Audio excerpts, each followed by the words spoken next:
Sa pagpapatuloy na ating seryeng Panata Ko, Pangako ng Bawat Pilipino, matutunghayan natin ang kwento ng nangungupahang magbabarkadang walang patumangga sa pag-aaksaya ng tubig at kuryente. Pero nangako na po sila magbabago dahil ang kanilang pag-aaksaya posible matumbasan ng mas mataas na upa. Balitang hatid ni Katatibayan. Sa bahay na ito, parang walang bukas kung gumamit ng tubig at kuryente ang magbabarkadang sila Shena, Denson at Alexis. Ayoko nung maliligo ako, walang sound. Gusto ko nakabukas na yung gripo, ganyan-ganyan. So kahit umaapaw na yung tubig, gusto ko pa rin umaapaw pa rin siya para masaya. Bubuksan ko pa yung rep at doon ako magpapalamig. At ayan, sige, tumaas kang konsumo ka. Hayaan mo yung may-aring magbayad dito dahil wala naman kaming pakialam. Sa halagang 2,500 pesos kasing upa ng bawat isa kada buwan. Unlimited na rin kasi ang paggamit ng ilaw at appliances. Dito po, fix na po yung parang pinakang upa. Ang tendency po namin is gumamit na lang po ng yung pinakang gusto po namin. So lalo ngayon po na puro marami na pong gadgets, may laptops, cellphones at kung ano-ano pa po, na mas napapadami pa po yung pagkonsumo ng kuryente. Aksayin na namin para malubos namin yung binabayad namin, tubig at kuryente.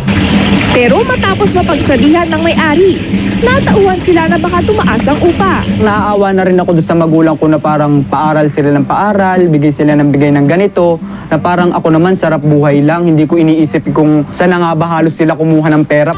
Napagtanto rin ng tatlo, magkakaugnay ang bawat isa sa mundo at hindi maaaring walang epekto sa iba ang mga pamamaraan nilang mapag-aksaya. Bawat patak ng tubig na natatapon, bawat kisap ng kuryenteng nasasayang, napagkakait sa ibang nangangailangan. Limited lang po yung mga resources natin na pag madami ka pong kinukonsumo, malamang po mauubos at mauubos yun. At yung iba po, hindi na po mabibigyan na pagkakataon na gumamit ng resources na yun. Sa susunod na mga taon, tinatayang lulubha ang kakulangan sa supply ng kuryente. Unti-unti na rin daw nauubos ang malinis na tubig sa bansa.